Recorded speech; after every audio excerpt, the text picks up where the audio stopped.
अनय साहित्य क्लासेस की अलंकार की कड़ी में मैं आप लोगों को आगे ले चलते हुए आप सभी का अनय साहित्य क्लासेस के आज की कक्षा में आप सभी का बहुत बहुत स्वागत करती हूँ। अनय साहित्य क्लासेस में आप सभी को क्रम वाइज कक्षाएं दी जा रही हैं। जो भी टॉपिक पढ़ाया जा रहा है वहां से एक भी कड़ी नहीं छूट रही है।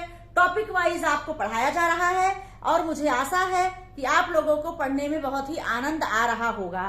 तो आज हम लोग अर्थालंकार में दो अलंकार को क्लियर करेंगे।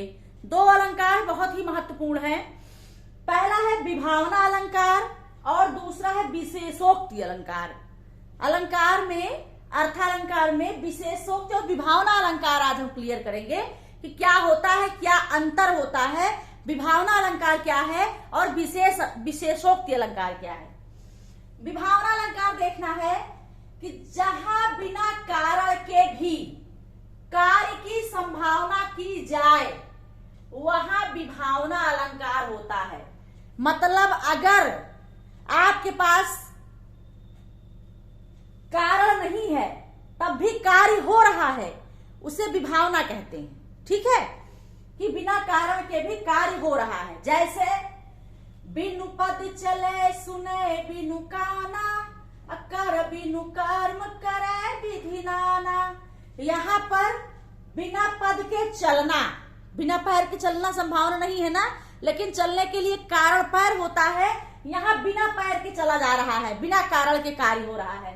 बिन पद चले और सुने बिन काना, बिना कान के श्रवण की बात की जा रही है।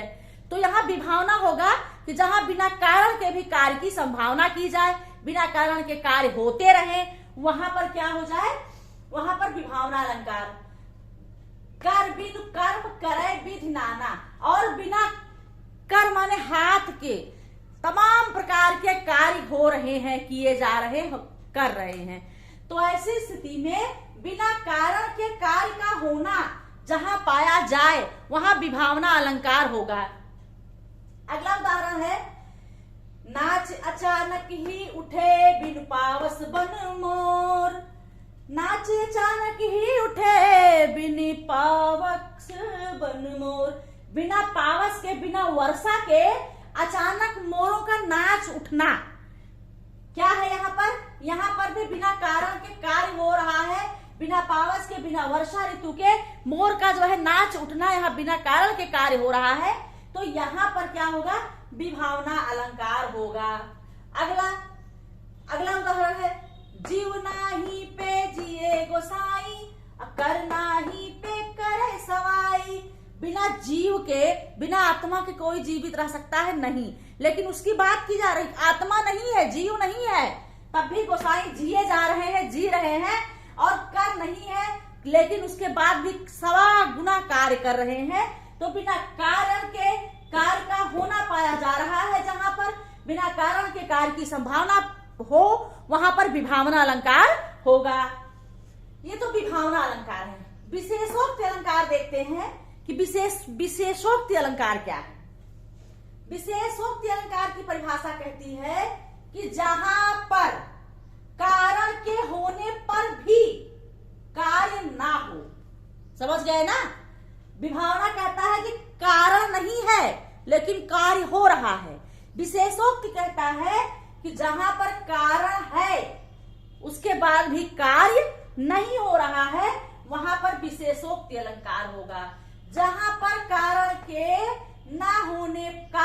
होने पर भी कार्य ना हो वहां विशेषोक्ति अलंकार होगा। कारण होने पर भी कार्य का ना होना विशेषोक्ति अलंकार है। जैसे त्यों त्यों प्यासे ही रहत, ज्यों ज्यों पियत अघात। त्यों त्यों प्यासे ही रहत, ज्यों ज्यों पियत अघात। यहाँ पानी है, पानी लगातार पिया जा रहा है, पिलाया जा रहा है, उसके बाद भी प्यास का ना बुझना। तो यहाँ कारण है फिर भी कार्य नहीं हो रहा है, वो प्यासे ही है, प्यास नहीं बुझ रही है। पानी पीने के बाद भी, लगातार पानी पीने के बाद भी प्यास का ना बुझना। यहाँ कारण होने के बाद भी कार्य नहीं हो रहा है, यहाँ पर विशेषोक्ति अलंकार होगा। अगला है, सगुण सलोने रूप की जन चख तृषा बुझाए।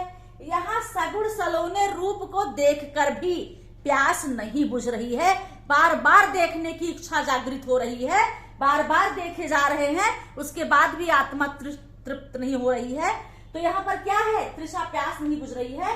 तो यहाँ पर विशेषोक्ति अलंकार है कि कारण होने पर भी कार्य का ना होना विशेषोक्ति, और जहां बिना कारण के कार्य हो वहां पर विभावना। ये दो अलंकार आप क्लियर कर लीजिए। विभावना कहता है कि बिना कारण के कार्य होता है, बिन पग चले सुने, बिन काना कर, बिन कर्म करे विधि नाना।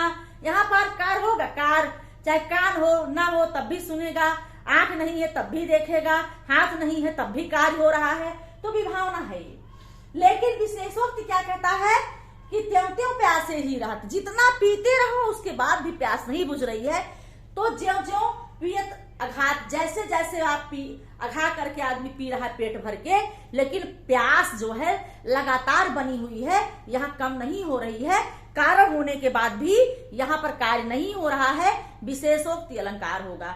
तो आज की कक्षा में मैंने आपको दो अलंकार बताया, एक तो विभावना अलंकार, दूसरा विशेषोक्त अलंकार। परिभाषा पूछता है, दे दिया, मान लीजिए जहां कारण ना होने पर भी कार्य हो, पूछा गया है प्रश्न, जहां पर कारण ना होने पर भी कार्य हो उसे क्या कहते हैं, विभावना, विशेषोक्ति, प्रतीप, व्यतिरेक क्या कहते हैं। तो आपको इसकी परिभाषा याद होनी चाहिए। पूछ लिया, जहां कारण होने पर भी कार्य ना हो, विभावना, विशेषोक्ति। विशेषोक्ति दोनों परिभाषा मिलता जुलता है, रटना पड़ेगा, अंतर समझना पड़ेगा। तो आज की कक्षा में विभावना विशेषोक्त के साथ मैं आपसे विदा लेती हूँ। अगली कक्षा में फिर नए अलंकार के साथ आपसे मिलती हूँ। तब तक के लिए धन्यवाद।